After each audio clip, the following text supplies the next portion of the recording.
Assalamualaikum warahmatullahi wabarakatuh. Innal hamdalillah nahmaduhu wa nasta'inuhu wa nastaghfiruh wa na'udzu billahi min shururi anfusina wa sayyiati a'malina. May yahdihillahu fala mudilla lahu wa may yudlil fala hadiyalah. Wa asyhadu an la ilaha illallah wahdahu la syarika lah. Wa asyhadu anna Muhammadan abduhu wa rasuluh. Allahumma shalli ala Muhammadin wa ala alihi wa sahbihi wa man ihtada bihadihi wastanna bisunnatihi ila yaumiddin, amma ba'd. Para hadirin, bapak-bapak dan ikhwah wal akhwat, hafizakumullahu ta'ala jami'an. Alhamdulillah, kita memperbanyak puji-pujian kepada Allah Subhanahu wa taala, pengagungan kepadanya sesuai dengan kebesaran dan ketinggiannya, serta sebagai rasa syukur seorang hamba kepada Rabb-Nya yang senantiasa memberikan dan mencurahkan nikmat baginya. Dan apatah lagi, ya, sebagaimana yang sering kami ingatkan di dalam beberapa majelis hari-hari ini, bahwa kesyukuran itu akan bertambah jika kita selalu melihat orang yang di bawah kita. Unzuru ila man huwa asfala minkum wa la tanzuru ila man huwa fawqakum fahuwa ajdaru alla tazdaru ni'matallahi alaikum. Bahwa nikmat kita yang Allah berikan itu sebenarnya sangat banyak jika kita pandai mensyukurinya.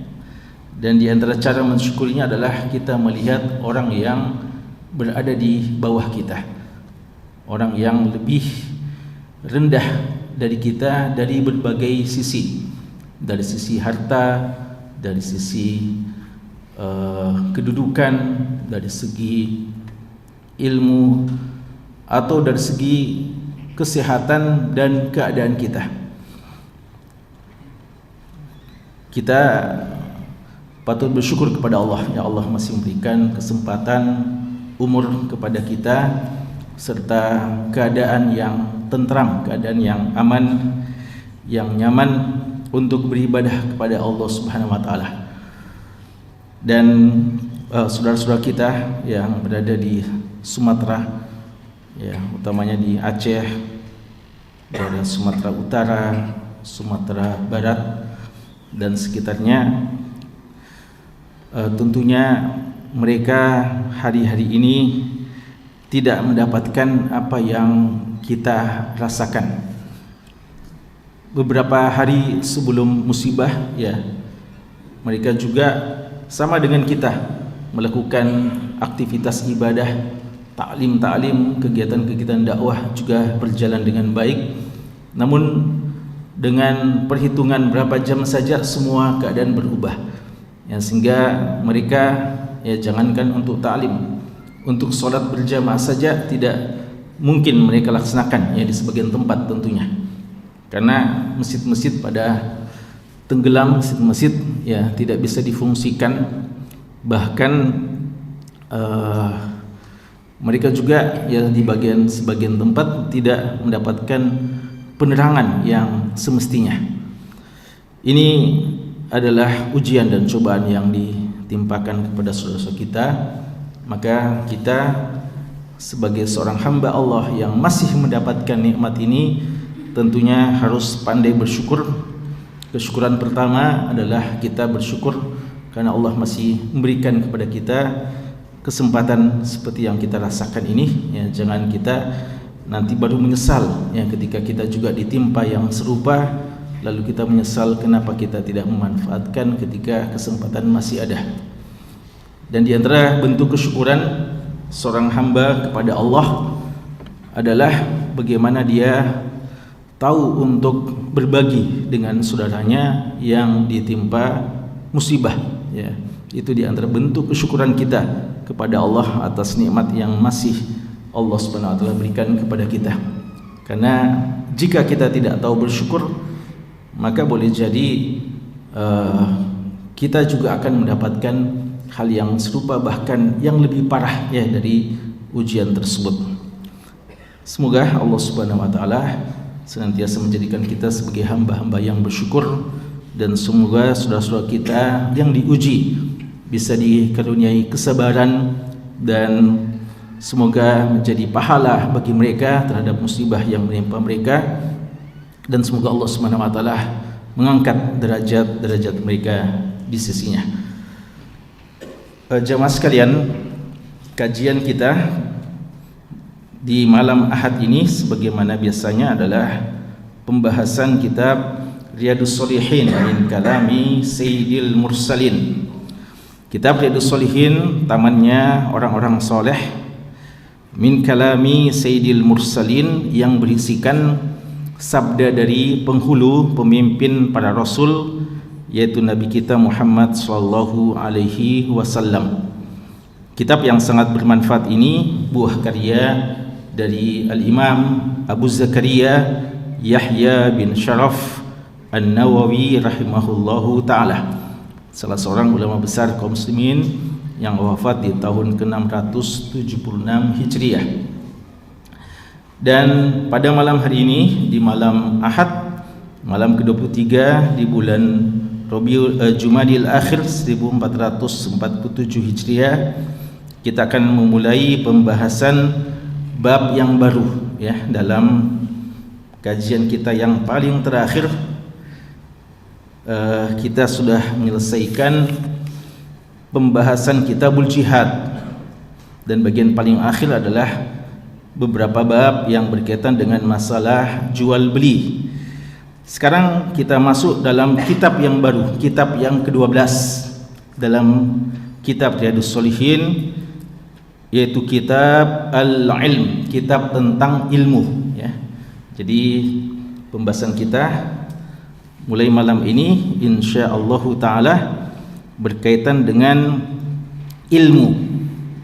Dan sebagaimana yang kita ketahui bahwa buku ini adalah buku tentang at-targhib dan tarhib, buku tentang motivasi, buku tentang fadail amal, menjelaskan keutamaan-keutamaan amalan, dan juga menyebutkan beberapa ancaman terhadap hal-hal yang dilarang oleh Allah Subhanahu wa taala. Maka hadis-hadis yang kita akan bahas di beberapa pertemuan ke depan insyaallah berkaitan dengan keutamaan ilmu. Dan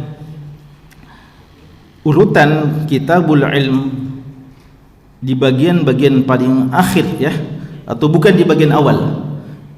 Hadis-hadis kita ini sudah hadis yang ke 1370-an, dan ini sudah boleh dikata masuk di sepertiga akhir ya dari Riyadhus Shalihin. Pertanyaannya mungkin, kenapa Imam Nawawi rahimahullahu taala memasukkan Al-Kitabul Ilm di bagian akhir? Kenapa tidak di bagian awal? Ya, kenapa tidak di bagian awal? Kami tidak mendapatkan penjelasan yang tegas tentang masalah ini. Cuma perlu untuk kami sampaikan bahwa Imam Nawawi rahimahullahu taala dalam banyak hal beliau sangat terpengaruh ya, dalam artian mengambil manfaat dan mengikuti Imam Muslim rahimahullah. Jadi kalau kita mau lihat dua ulama paling besar ya dalam bidang hadis, utamanya dalam penulisan kitab induk hadis, yaitu Imam Bukhari dan Imam Muslim. Ada Sahih Bukhari, ada Sahih Muslim. Dan para ulama kita sangat banyak berkhidmat kepada dua kitab ini ya, dua kitab ini Sahih Bukhari dan Sahih Muslim dikatakan dua kitab yang paling diperhatikan oleh manusia setelah Al-Quran. Setelah kitabullah, setelah Al-Quran, maka kitab yang mendapatkan perhatian terbesar dari umat manusia sejak dahulu hingga sekarang, bahkan hingga hari kiamat insyaallah, adalah kitab Sahih Bukhari dan Sahih Muslim. Dan banyak sekali ulama yang telah berkhidmat terhadap dua kitab ini. Namun di antara ulama yang paling diidentikan dengan kedua kitab ini, punya hubungan yang sangat erat adalah kalau Sahih Bukhari sangat dikaitkan dengan Ibnu Hajar Al-Asqalani rahimahullah. Ya, Ibnu Hajar Al-Asqalani rahimahullah, beliau ini sangat banyak mengambil faedah dari kitab Sahih Bukhari karena beliaulah penulis syarah kitab Sahih Bukhari yang terbaik hingga saat ini, bahkan hingga hari kiamat kemungkinan. Wallahu a'lam. Kitabnya kitab yang sangat penting, kitab Fathul Bari. Dan Ibnu Hajar rahimahullah ta'ala tidak diketahui punya buku khusus mensyarah Sahih Muslim. Beliau paling dikenal dengan Sahih Bukhari, sehingga banyak hal yang beliau ambil dari Sahih Bukhari. Di antaranya adalah Kitab Bulughul Maram beliau, ya, Kitab Bulughul Maram dari Ibnu Hajar itu hadis yang paling terakhir dari Kitab Bulughul Maram, hadis yang paling terakhir dari Kitabul Jami' yang merupakan bagian dari Bulughul Maram adalah hadis kalimatan khafifatani 'alal lisan habibatani ila rahman wasaqilatani fil mizan. Apa itu? Subhanallahi wa bihamdih subhanallahil azim. Ini hadis yang terakhir dalam kitab Bulughul Maram, kitabnya Ibnu Hajar. Dan ini juga hadis yang paling terakhir dalam Sahih Bukhari. Ya, tampaknya Ibnu Hajar mengambil faedah dari Imam Bukhari. Kalau Imam Nawawi sebaliknya. Imam Nawawi itu beliau sebenarnya juga punya syarah terhadap Sahih Bukhari, tapi yang sampai ke kita tidak lengkap. Imam Nawawi lebih dikenal dengan syarahnya terhadap Sahih Muslim. Maka walaupun banyak syarah Sahih Muslim, tapi yang paling dikenal adalah syarah karya Imam Nawawi, Al-Minhaj, syarah Sahih Muslim bin Al-Hajjaj. Walaupun sebenarnya ada beberapa yang lebih lengkap, tapi yang paling dikenal adalah syarah dari Imam Nawawi rahimahullah ta'ala terhadap Sahih Muslim. Dan kalau kita baca beberapa karya-karya Imam Nawawi, termasuk Riyadhus Shalihin, termasuk Arba'in, itu sangat banyak mengambil dari Sahih Muslim. Bahkan lafaz-lafaznya ketika hadis diriwayatkan Imam Bukhari dan Imam Muslim, beliau lebih banyak mengambil dari lafaz Sahih Muslim. Makanya kalau dalam Al-Arba'in, hadis kedua dalam dalam Arba'in itu apa? Hadis Jibril, ya. Itu hadis pertama dalam Sahih Muslim. Ya, kalau hadis pertama dalam Arba'in tentunya innamal a'malu binniyat. Ya, ini memang hadisnya harus pertama. Tapi yang kedua langsung hadis Jibril, dan itu hadis pertama dalam Sahih Muslim. Tampaknya Imam Nawawi mengambil faedah dari Sahih Muslim. Kitabul Ilm, kitab tentang ilmu. Kalau Imam Bukhari menjadikan Kitabul Ilm itu dalam Sahih Bukhari-nya, Sahih Bukhari itu ada 97 kitab dalam Sahih Bukhari.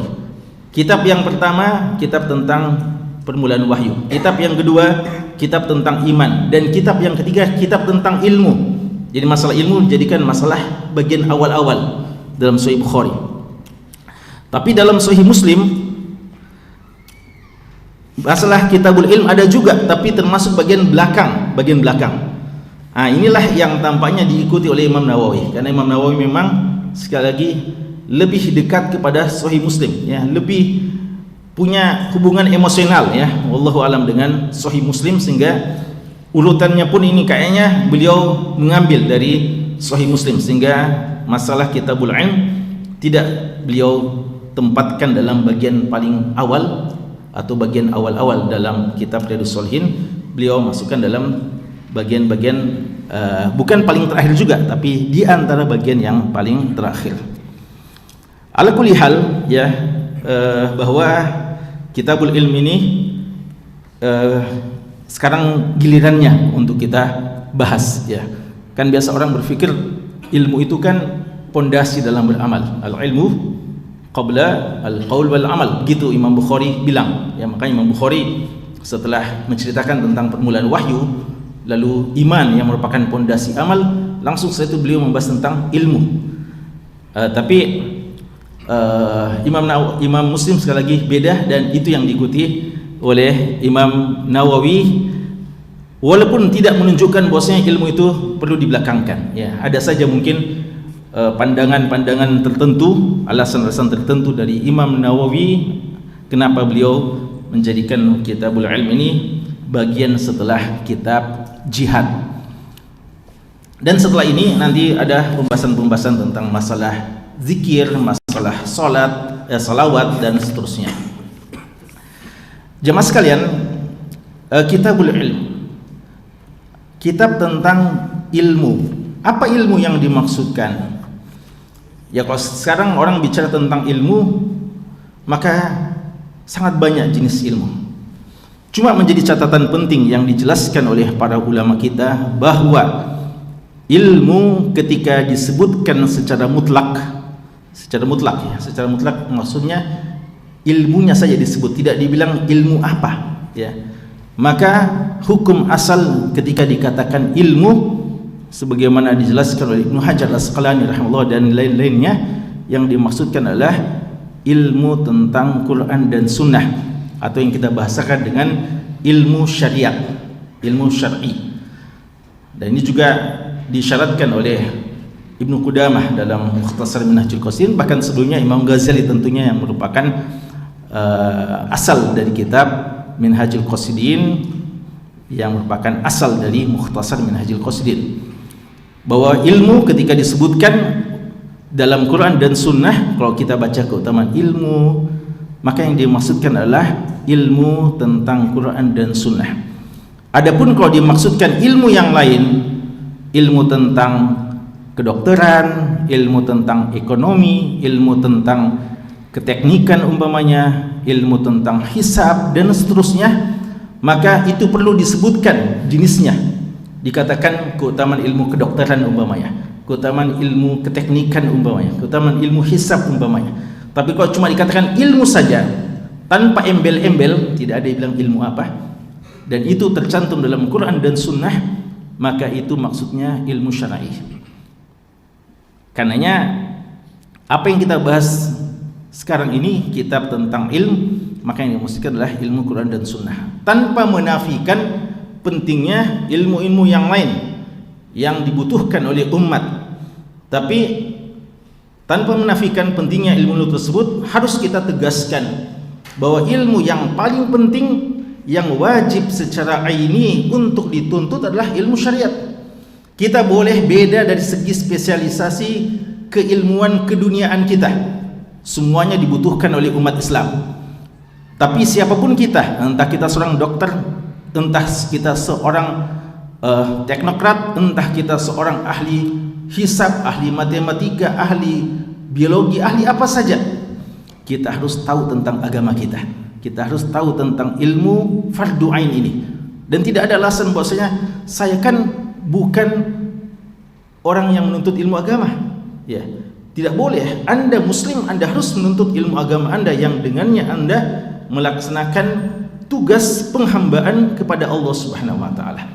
Sehingga kita harus sama dalam masalah ilmu yang wajib secara ini. Setelah itu silahkan kita memiliki spesialisasi yang berbeda-beda, yang dengannya kita bisa berkhidmat untuk umat. Walaupun kalau ada yang mengatakan kalau begitu apa gunanya ada yang dikatakan mendalam ilmu agama, ya, kita katakan bahwasanya ilmu tentang yang fardu ain itu ada kadarnya, dan pendalamannya itu yang masuk sunnah muakkadah. Ya, jadi umpamanya ilmu agama kita semuanya, kita mau sholat, semua kita harus tahu tata cara sholat. Ramadan datang, kita semua harus tahu tata cara puasa, semua kita tanpa kecuali.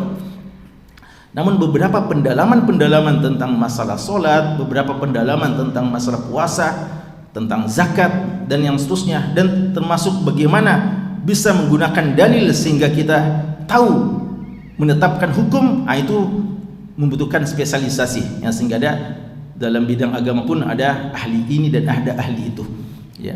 Jadi itu yang membedakan ya, bahwa yang spesialisasi yang lebih mendalam dalam ilmu agama itu juga sunnah, itu sunnah atau fardu kifayah ya, fardu kifayah. Yang fardu ain itu adalah bagaimana kita melaksanakan kewajiban-kewajiban yang sifatnya aini kepada Allah Subhanahu wa taala. Jemaah sekalian, dan ini diisyaratkan oleh sebagian ulama kita ya, makanya Ibnu Umar radhiyallahu anhu juga menyebutkan itu ya, bahwasanya ilmu adalah faridatun muhkamah atau ayatun muhkamah dan sunnatun madiyah, dan sunnah. Dan Imam Syafi'i juga pernah mengatakan seperti itu ya. Imam Syafi'i dalam diwannya dinisbatkan kepada beliau mengatakan kullul ulumi siwal qur'ani mashghalatun illa al-haditsa wal fiqha fid din, al ilmu ma kana fihi qala haddatsana wa ma siwa dzak waswas syayatin. Ya, kata Imam Syafi'i, ilmu itu semua ilmu, kata beliau ya, ini perkataan Imam Syafi'i yang dinisbatkan dalam diwan beliau yang kitab syair-syair yang terkenal dari Imam Syafi'i.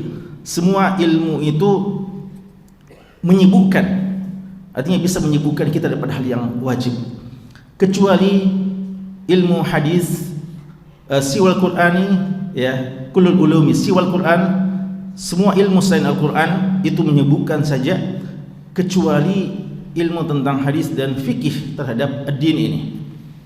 Lalu beliau mengatakan ilmu itu adalah makana fihi qala haddatsana, ilmu itu hakikat ilmu, kata beliau, ilmu yang paling hakiki adalah ilmu yang ada perkataan haddatsananya, artinya diriwayatkan secara bersanad, maksudnya hadis-hadis yang jelas periwayatannya. Dan apa yang selain itu hanyalah waswas syaitan, artinya sesuatu ilmu yang tidak ada landasan yang jelas ya, seperti orang bicara tentang agama tanpa landasan yang jelas, itu waswas syaitan. Ilmu harus jelas, valid, dan harus jelas sandarannya ketika kita berbicara. Itu Imam Syafi'i mengisyaratkan hakikat ilmu. Dan Imam Ibnu Qayyim mengatakan dalam Duniyahnya bahwa al-ilmu qala Allahu wa qala rasuluhu wa qala as-sahabah hum ulul irfani. Ilmu itu adalah firman Allah, sabda Rasulullah, dan perkataan-perkataan para sahabat.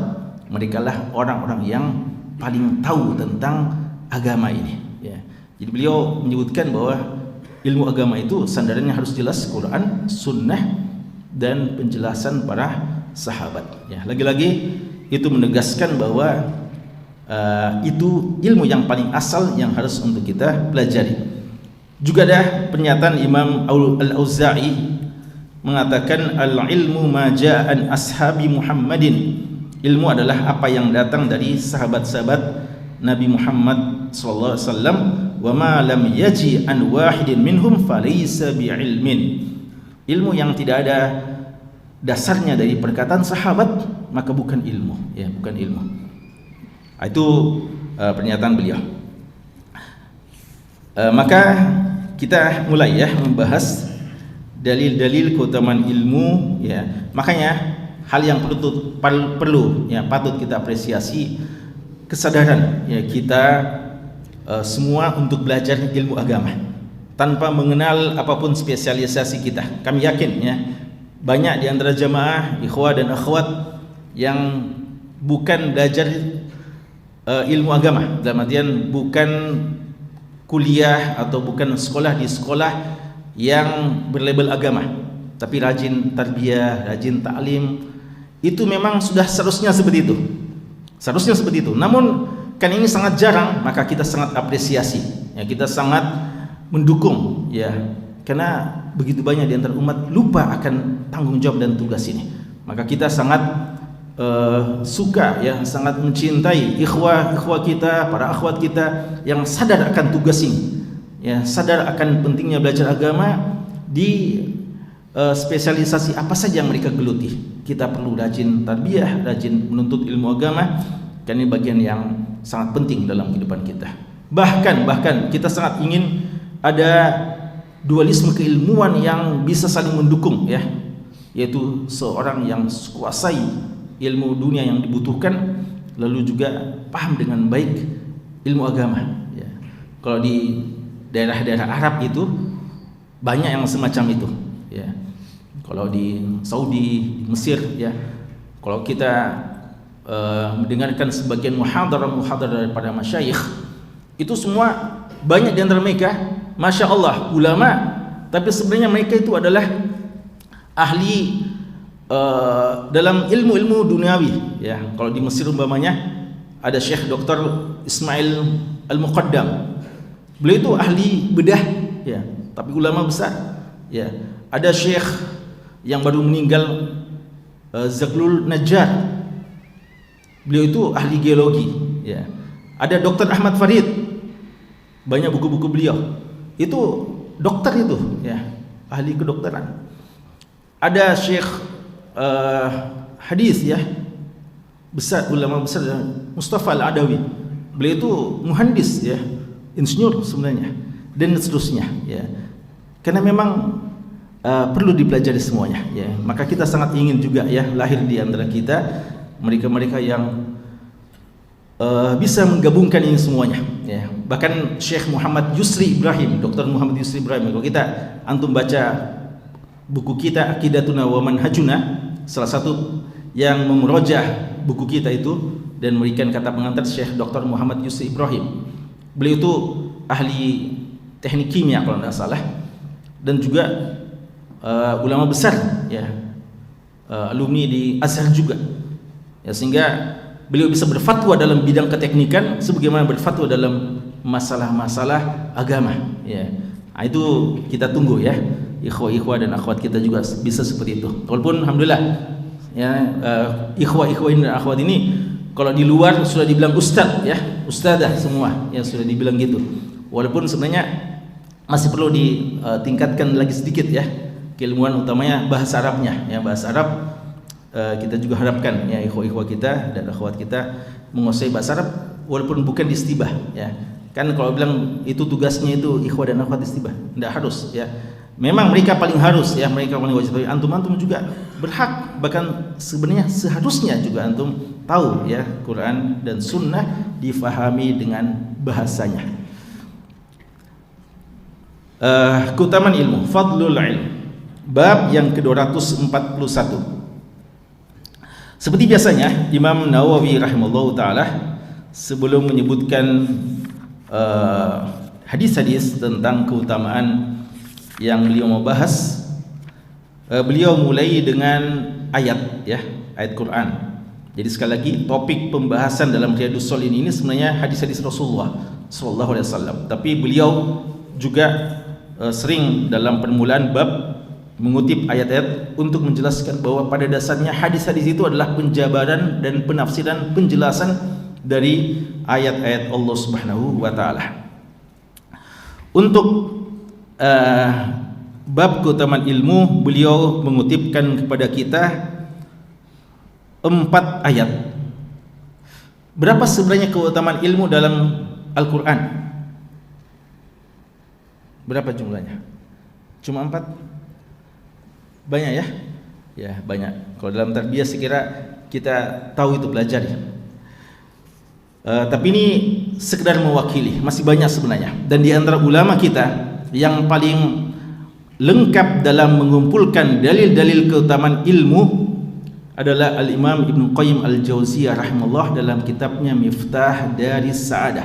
Bagi ikhwah yang mau tahu tentang puluhan ayat, bahkan hampir ratusan tentang keutamaan ilmu, ayat dan hadis tentang keutamaan ilmu, maka silakan baca kitab Ibnu Qayyim Al-Jauziyah rahimahullah dalam kitabnya Miftah Daris Sa'adah. Dan memang Ibnu Qayyim mausu'i ya, beliau itu seorang yang sangat luas keilmuannya dan buku-bukunya bagikan mausu'ah, ensiklopedi ya. Kalau beliau bahas tentang keutamaan zikir, yang paling banyak mengumpulkan keutamaan zikir itu beliau dalam kitabnya Al-Wabilus Sayyib. Kalau antum mau tahu keutamaan zikir yang sangat banyak, puluhan bahkan mungkin hampir ratusan, baca Al-Wabilus Sayyib. Kalau antum mau tahu tentang keutamaan bersalawat kepada Nabi SAW, maka baca kitab Ibnu Qayyim Jila'ul Afham fi as-salati was-salami ala khairil anam. beliau kumpulkan untuk kita sekian banyak dalil-dalil Quran dan Sunnah tentang keutamaan salawat, ya. Ini sebagian saja yang dikutip oleh Imam Nawawi rahimahullah taala. Kita lihat beberapa dalil-dalilnya.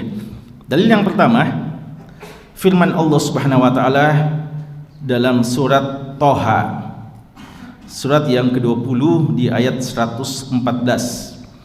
Firman Allah Subhanahu wa taala yang mengatakan, wa qur rabbi zidni ilma, dan katakanlah wahai Muhammad, ya, perintah Allah kepada nabinya Nabi Muhammad SAW, Rabbi, ya Rabbku, zidni, tambahkanlah bagiku, ilma, ilmu, ya. Ayat ini jamaah sekalian sering sekali disebutkan oleh ulama kita tentang keutamaan ilmu. Kenapa? Karena beberapa sebab. Allah Subhanahu wa taala menyuruh kita atau menyuruh nabinya untuk berdoa, ya.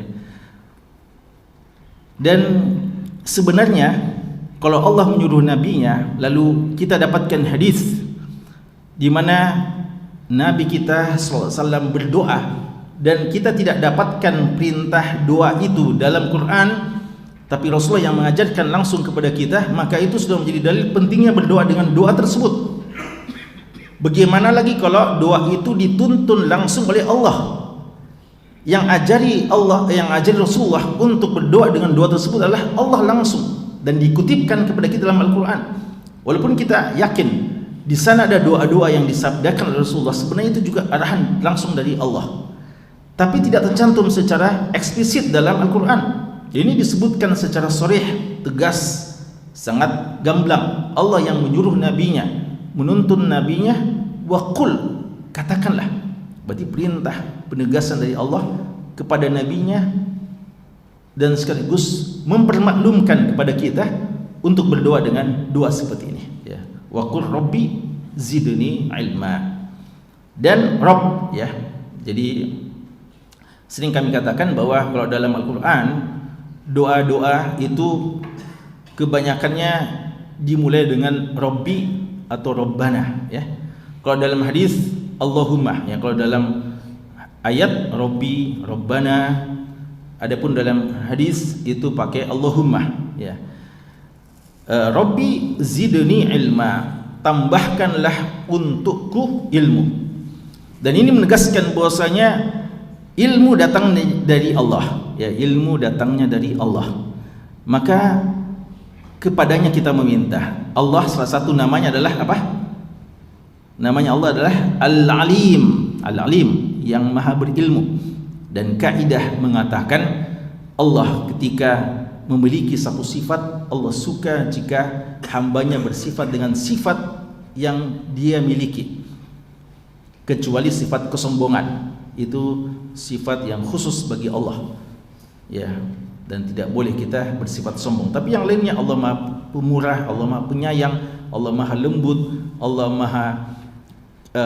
maha ilmu, ya. Dan semua sifat-sifat Allah Subhanahu wa taala kita juga dianjurkan untuk bersifat dengan sifat seperti itu. Walaupun tentu saja laisa kamitslihi syai', ya, kita tidak akan bisa sama sekali, ya. Bahkan dekat pun tidak akan mungkin dengan Allah Subhanahu wa taala. Tapi secara umum kita dianjurkan bersifat dengan sifat Allah. Di antara sifat Allah adalah Al-Ilm, dan Allah adalah Al-Alim. Maka Allah suka orang yang berilmu, dan Allah tidak suka kejahilan. Allah suka hamba-hambanya yang berilmu. Dan ketika dikatakan Rabbi zidni ilma, tambahkanlah, dan tidak dikatakan berikanlah, ya, tapi tambahkan. Ini isyarat penting bahwa tidak boleh ada di antara kita yang mencukupkan ilmunya dengan batasan tertentu. Jangan ada mengatakan saya kayaknya sudah segudang ilmu saya, banyak sekali ilmu saya, sudah sangat cukup, ya. Tidak. Kan Allah tidak mengatakan wa qur rabbi atini ilma, tapi zidni artinya tambahkan. Kita sudah punya, tapi tambahkan lagi, ya Allah. Apalagi yang disuruh ini, siapa yang disuruh? Nabi kita Muhammad Rasulullah SAW. Dan beliau adalah orang yang paling berilmu. Beliau adalah orang yang paling berilmu. Tidak ada orang yang lebih berilmu daripada Nabi kita sallallahu alaihi wasallam, tapi Allah menyuruh nabinya untuk selalu minta tambahan ilmu. Wa qur rabbi zidni ilma. Berarti tidak boleh ada rasa puas dengan ilmu yang kita miliki. Minta terus ditambahkan, minta terus ditambahkan. Dan sebanyak-banyak ilmu yang kita miliki, wa ma utitum minal ilmi illa qalila. Yang harus kita camkan. Jangan ada yang kita puas, apalagi bangga, tertipu pada apa yang dimilikinya. Karena sudah menjadi kaidah, Allah mengatakan tidaklah diberikan kepada kalian ilmu kecuali sedikit, dan jangan Anda merasa paling berilmu. Allah mengatakan wa fawqa kulli dzi ilmin alim. Setiap orang berilmu masih ada lagi yang di atasnya. Ya, masih ada yang di atasnya. Jadi wajar ketika ada seseorang kadang cuma sebatas itu, lalu ada yang lebih berilmu, dan mungkin ada yang kelihatannya paling berilmu tapi ada kadang luput darinya sesuatu ilmu yang dimiliki oleh orang yang lebih rendah darinya. Kita saling berbagi ilmu ini.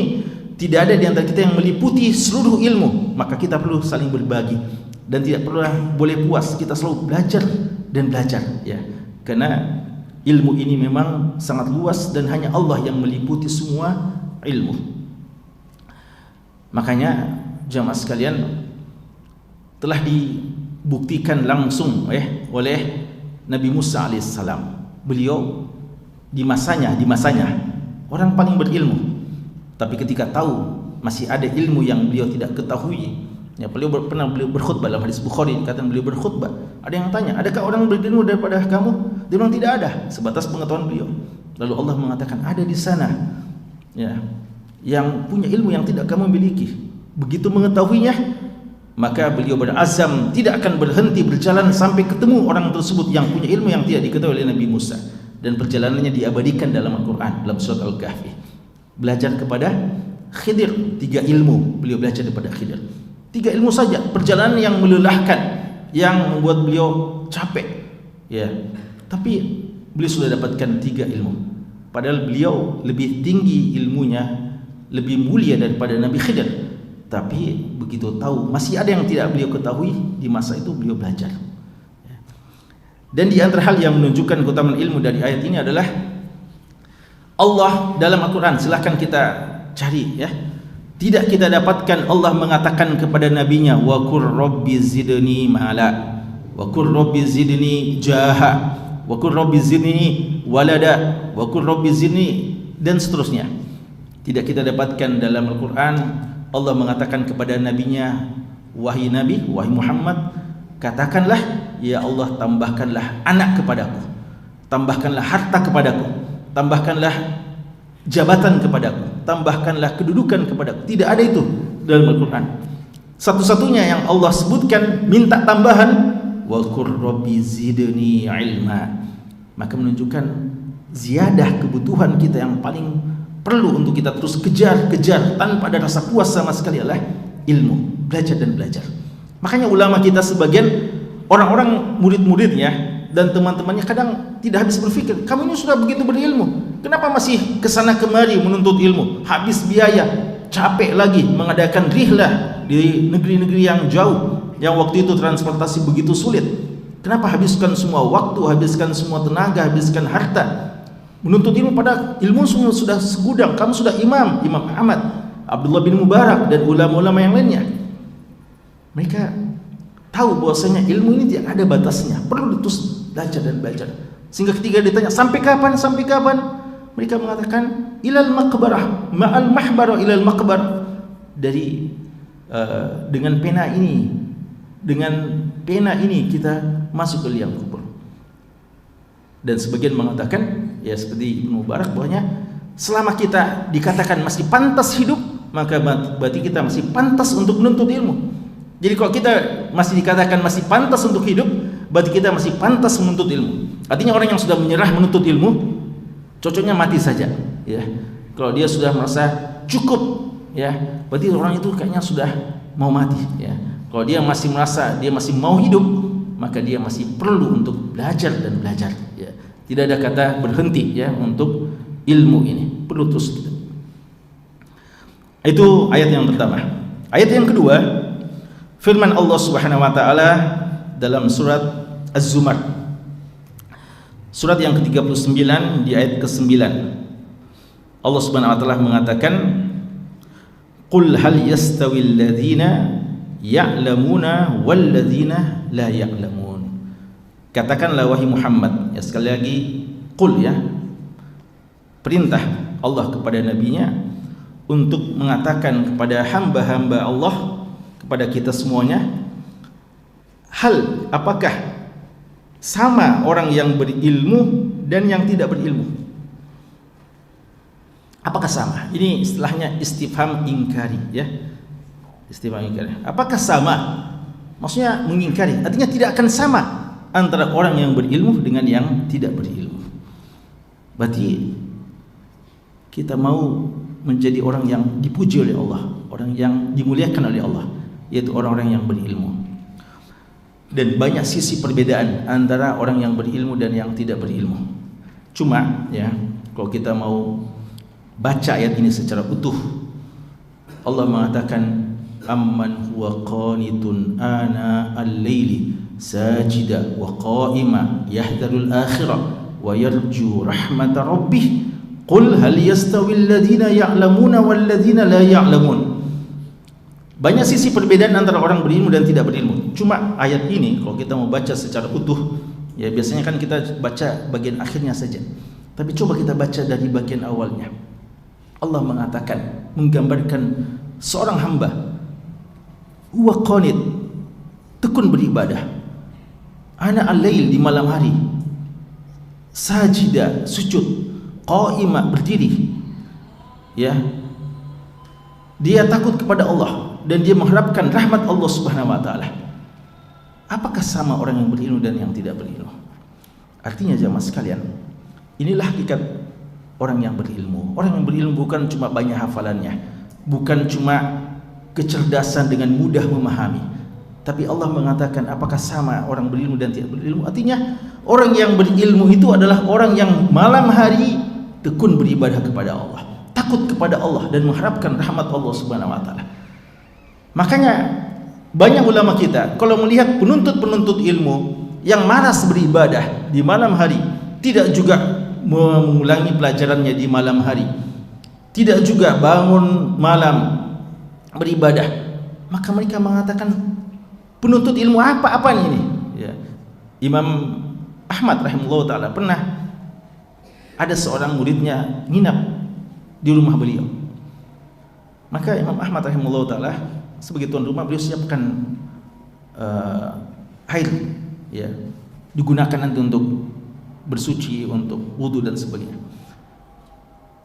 Ketika mau sholat subuh, Imam Ahmad melihat air yang dia siapkan belum berubah. Lalu dia mengatakan, talibul ilm yatlubul ilma wa laysa lahu wirdun bil lail. Apakah seorang yang ngaku-ngaku penuntut ilmu lalu ternyata tidak ada ibadahnya di malam hari karena belum berubah air itu, artinya belum dipakai, tidak digunakan untuk berwudu pada malam hari untuk sholatnya kepada Allah Subhanahu wa taala. Ya. Jadi ulama-ulama kita dulu ya memang ada yang begadang, ya, dengan muzakarah ilmu, ya, sebagaimana disebutkan oleh Khatib Al-Baghdadi rahimahullah, dan juga dikatakan tentang Abu Hurairah. Kenapa Abu Hurairah itu dinasihatkan untuk witir saja sebelum tidur? Karena memang beliau begadang untuk menuntut ilmu, menghafal hadis, sehingga beliau witir saja sebelum tidur. Tapi itu karena ilmu, ya, dan tetap ada jatah untuk ibadah. Tapi kalau orang yang tidak pernah juga begadang untuk menuntut ilmu, lalu ngakunya penuntut ilmu, lalu tidak ada juga ibadahnya, maka sebagaimana kata Imam Ahmad, talibul ilm yatlubul ilm wa laysa lahu wirdun bil lail, seorang yang ngaku-ngaku penuntut ilmu, ya, lalu tidak ada juga ibadahnya, wirid-wiridnya di malam hari, tidak pantas, ya, kata Imam Ahmad rahimahullah taala. Maka ini sebenarnya sisi perbedaannya, ya, sisi perbedaannya, ya, bukan karena hebatnya hafalan kita, bukan karena luasnya wawasan kita, tapi kalau tidak ada sama sekali ibadah, apa gunanya ilmu yang kita pelajari? Ilmu yang kita pelajari untuk kita lebih takut kepada Allah Subhanahu wa taala, untuk lebih dekat kepada Allah Subhanahu wa taala. Kalau sama-sama tidak takut terhadap hal yang Allah haramkan, sama-sama melakukan hal yang diharamkan, dan tidak ada juga motivasi untuk lebih dekat kepada Allah, maka apa gunanya, ya, ilmu yang kita miliki? Sama saja dengan orang jahil, bahkan lebih berbahaya. Kita punya ilmu tapi kita juga masih jatuh dalam hal yang Allah haramkan, lalu tidak ada juga semangat untuk melakukan kebaikan, apa gunanya ilmu yang kita pelajari? Bahkan dia akan menjadi hujah alasan bagi Allah untuk mengadab kita. Lebih bahaya daripada orang-orang awam yang kadang jatuh dalam hal-hal yang melalaikan mereka, dan mereka tidak tahu. Tapi kita belajar untuk kita dekat kepada Allah, untuk kita berilmu, untuk kita memiliki khasyah kepada Allah Subhanahu wa taala. Ayat yang ketiga, ya kita selesaikan saja 4 ayat ini secara singkat. Ayat yang ketiga adalah firman Allah Subhanahu wa taala dalam surat Al-Mujadilah atau Al-Mujadalah, ya, sama Al-Mujadilah atau Al-Mujadalah. Al-Mujadalah masdar, ya, jadala yujadilu, mujadalah, atau Al-Mujadilah ismun fa'il, ya, bagi wanita ini, Khawlah, ya, yang mencidal, ya, yang gugat suaminya. Di surat Al-Mujadilah ayat ke-11 firman Allah Subhanahu wa taala, yarfa'illahu alladhina amanu minkum walladhina utul ilma darajat. Allah mengangkat orang-orang yang beriman di antara kalian dan orang yang berilmu beberapa derajat. Darajat, ya, darajat. Ini salah satu dalil yang sangat jelas tentang keutamaan orang yang berilmu. Karena Allah menyebutkan 2 manusia yang Allah tinggikan derajatnya. Pertama, orang-orang beriman. Orang beriman ini yang Allah Subhanahu wa taala angkat derajatnya.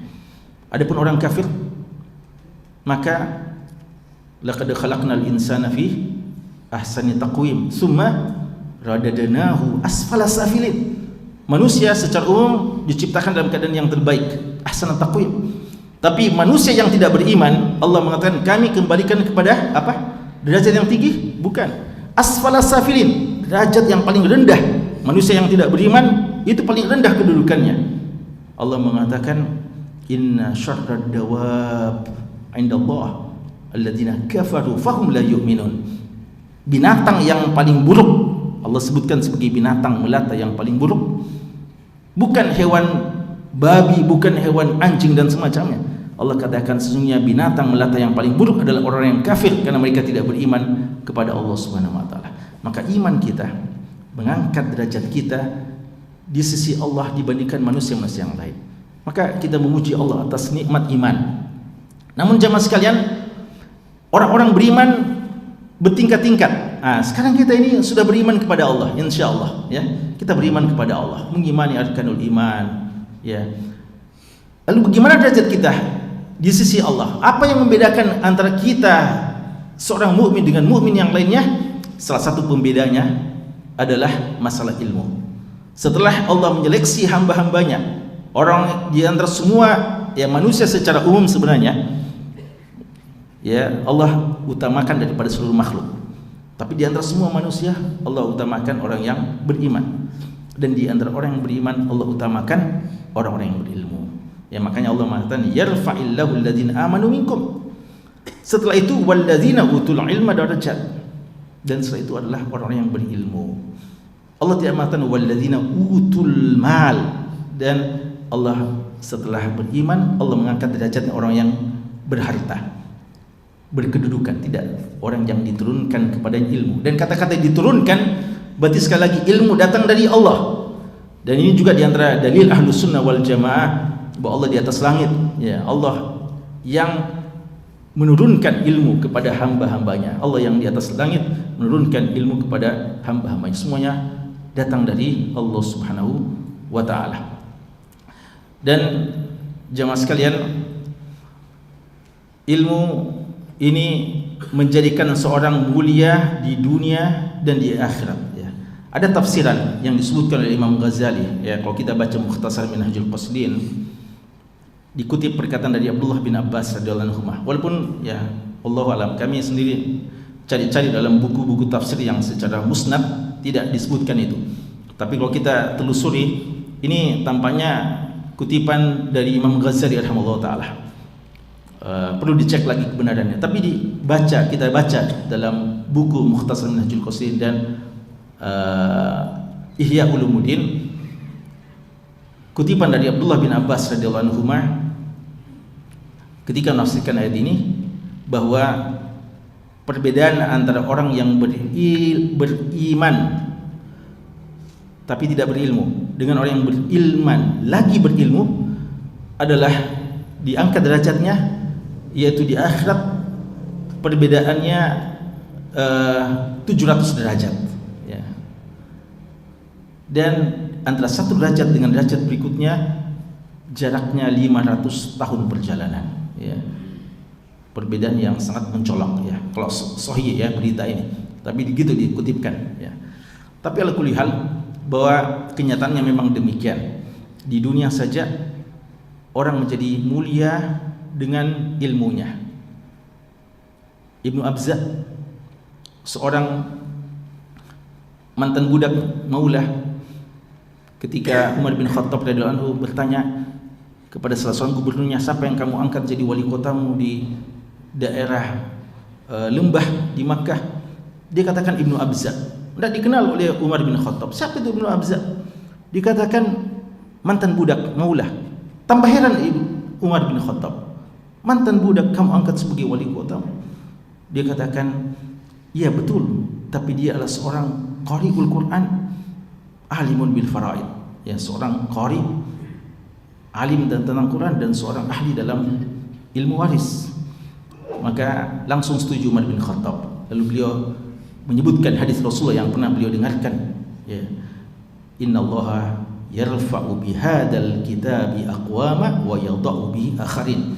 Allah mengangkat derajat sebagian kaum disebabkan Al-Quran, dan merendahkan sebagian kaum juga disebabkan oleh Al-Quran. Ibnu Abza tidak ada apa-apanya dibandingkan orang-orang yang ternama, punya harkat kebangsawanan, mantan budak, tapi dengan ilmu yang dimilikinya dia lebih pantas menjadi seorang gubernur atau sebagai seorang pemimpin wali kota ya. Itu dalam masalah keduniaan. Yang cocok jadi pemimpin adalah orang yang berilmu, apalagi ilmu tentang Quran. Dan juga untuk menghadap Allah Subhanahu wa taala dalam ibadah salat kita, yang paling dipercayakan untuk memimpin kita dalam berhubungan dengan Allah, dalam ibadah yang paling afdal yaitu salat, adalah orang yang aqra'uhum li kitabillah. Fa in kanu fil qiraati sawa fa afqahu fa a'lamuhum bis sunnah. Ya, yang paling tahu tentang Quran kalau sama, yang paling faqih lagi tentang sunnah. Ya, selalu dikatakan yang paling berilmu. Ya. Dan di hari kiamat juga ya mereka akan ditinggikan derajatnya. Jadi begini cara seorang hamba untuk mau mendapatkan derajat yang paling tinggi di sisi Allah dengan ilmu ya. Yang terakhir, firman Allah Subhanahu wa taala dalam surat surat Fatir yang surat ke-35 di ayat ke-28, ayat yang sangat terkenal, innama yakhsyallaha min ibadihi al-ulama. Hanya saja yang takut kepada Allah dari hamba-hambanya adalah para ulama ya. Ini kata-kata innama dalam bahasa Arab, innama itu adatul hasr, membatasi, seakan-akan Allah cuma mengatakan yang betul-betul takut kepada Allah cuma para ulama ya. Ini difahami dengan dua pemahaman. Pertama, kalau ada orang yang ngaku ulama tapi tidak takut kepada Allah, tidak pantas dikatakan ulama ya. Makanya Abdullah bin Mas'ud dan yang lainnya mengatakan kafa bi khasyatillahi ilma wa kafa bi iktirari jahla. Cukuplah dikatakan berilmu seorang yang takut kepada Allah. Adapun orang yang bangga diri, puji terhadap dirinya dan merasa lebih hebat, itu justru tanda kejahilannya. Jadi takut kepada Allah itu tanda ilmu seseorang ya. Jadi dipahami pertama bahwasanya hakikat ilmu adalah rasa takut kepada Allah. Walaupun mungkin ilmunya biasa-biasa saja, tapi dia takut sekali kepada Allah, itulah hakikat ilmu. Dan yang kedua bahwa seharusnya orang yang paling takut kepada Allah dengan takut sebenarnya adalah orang yang berilmu ya, orang yang berilmu. Artinya walaupun seorang kadang jahil atau seorang yang kadang lihat rajin ibadah tapi ilmunya tidak terlalu banyak, ini masih dikalahkan oleh orang yang memiliki ilmu yang mendalam kepada Allah Subhanahu wa taala, dan dia betul-betul menjaga dirinya dari hukum-hukum Allah Subhanahu wa taala ya. disiplin terhadap hukum halal dan haram. Maka menggapai khasyatullah itu dengan cara ilmu, dan dia berbanding lurus. Ilmu meningkat, rasa takut kepada Allah meningkat juga. Kapan tidak seimbang, ilmu bertambah lalu tambah sombong, tambah angkuh, maka berarti kita sedang tertipu, dan ilmu yang kita pelajari bukan ilmu yang benar, ilmu yang tidak menjadikan kita takut kepada Allah Subhanahu wa taala. Dan jemaah sekalian, kalau orang berkata apa gunanya khasyah, kita katakan khasyah, rasa takut kepada Allah, itulah yang mengantarkan kita kepada surga. Lihatlah surat Al-Bayyinah. Surat Al-Bayyinah, Allah ketika mengatakan jazaohum 'inda rabbihim jannatu adnin tajri min tahtihal anhar khalidina fiha abada radhiyallahu anhum wa radu an dzalika liman khasyiya rabbah. Ya, surga Aden dengan semua fasilitasnya, peruntukannya untuk orang yang khasyah kepada Allah. Maka kita menuntut ilmu untuk bisa memiliki khasyah, untuk bisa masuk surga. Orang yang paling pantas masuk surga adalah yang memiliki khasyah, dan orang yang paling pantas untuk khasyah orang yang berilmu.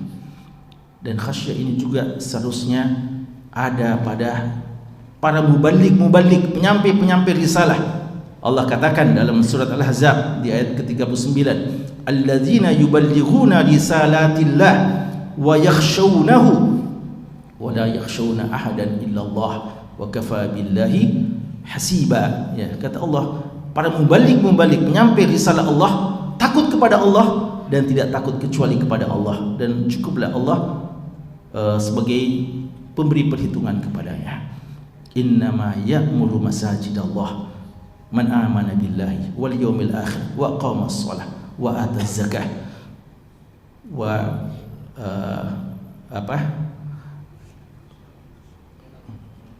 wa aqama shalah wa ata zakah wa lam yakhsha illa Allah fa asa ulaika ay yakunu minal muhtadin.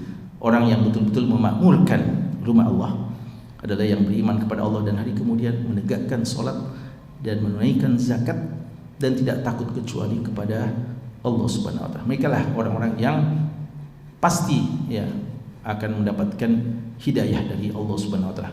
Khasyah kepada Allah perlu kita pupuk, ya, bukan cuma rasa takut. Ya, sebagian mengatakan perbedaan antara khauf dan khasyah, ya, seperti kata Ibnu Utsaimin rahimahullah, khauf itu takut saja, tapi khasyah takut plus berilmu, artinya takut yang didasari oleh ilmu. Maka mari kita pupuk selalu rasa takut kepada Allah didasari dengan ilmu, dan makin banyak takut kita, makin banyak tangisan kita karena takut kepada Allah Subhanahu wa taala. Semoga ya Allah Subhanahu wa taala menjadikan kita orang-orang yang berilmu dengan ilmu yang sebenarnya. Ya, mari kita selalu minta doa kepada Allah untuk diberikan ilmu yang nafi'an, ya, ilmu yang bermanfaat dan ilmu yang berberkah yang menjadikan kita mulia di dunia dan di akhirat. Allahu ta'ala alam, sallallahu ala nabiyina Muhammad wa ala alihi wasahbihi wasallam, wa akhiru da'wana anil hamdulillahi rabbil alamin.